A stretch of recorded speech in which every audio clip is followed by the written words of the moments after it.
Hi everybody, this is Dan from the Fanwood Memorial Library, and this is my pal Natchez, and we thought it would be fun to read a book together.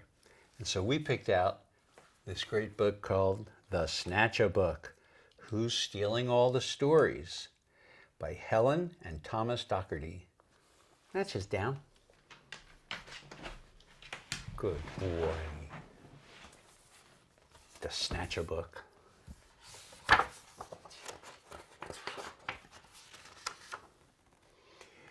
One dark, dark night in Burrow Down, a rabbit named Eliza Brown found a book and settled down when a snatch-a-book flew into town. In every house, in every bed, a bedtime book was being read. Tales of dragons spitting flames, witches playing spooky games, pirates on the seven seas, princesses trying to sleep on peas.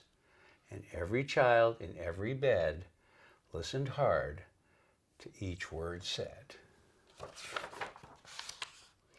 Eliza Brown at number 3 was reading quite contentedly. Her curtains opened just a chink. She barely had a chance to blink. Her storybook just disappeared. Eliza found that very weird. The little owls on Mommy's lap were quite surprised to hear a tap against their bedroom window glass. Tap, tap, the noise came really fast. Before they'd even looked around, the book was gone without a sound.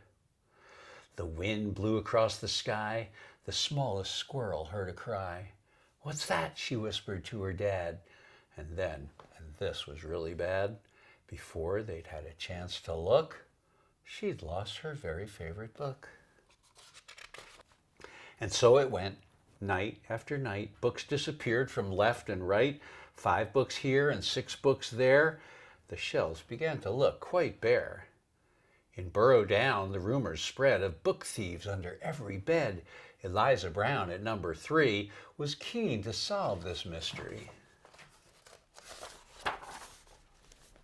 She planned one night to lie in wait and use a pile of books as bait. Long hours passed without a peep. She'd very nearly fallen asleep when suddenly Eliza heard a flap of wings. A bat? A bird?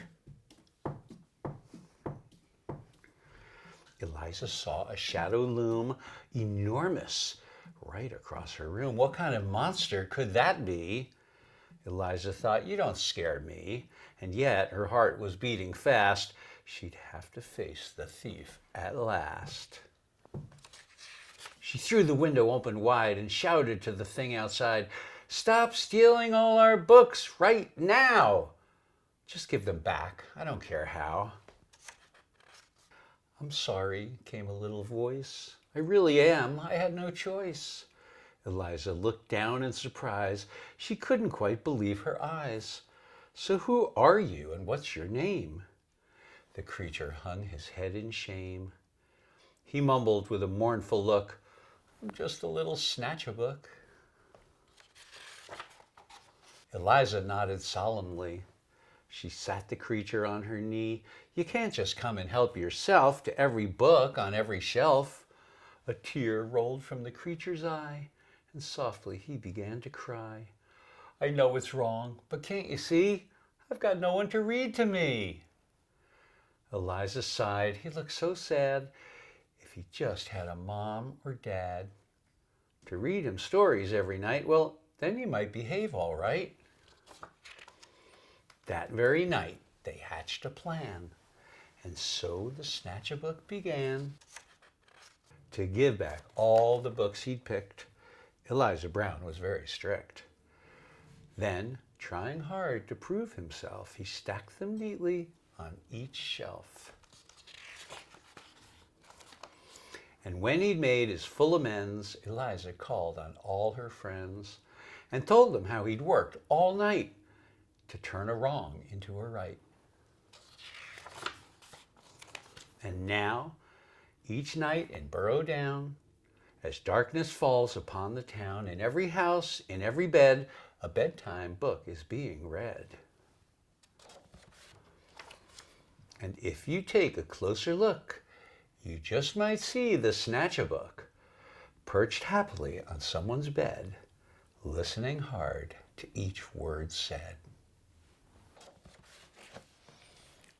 I hope you enjoyed the Snatch-a-book, and I hope we'll see you at the library real soon.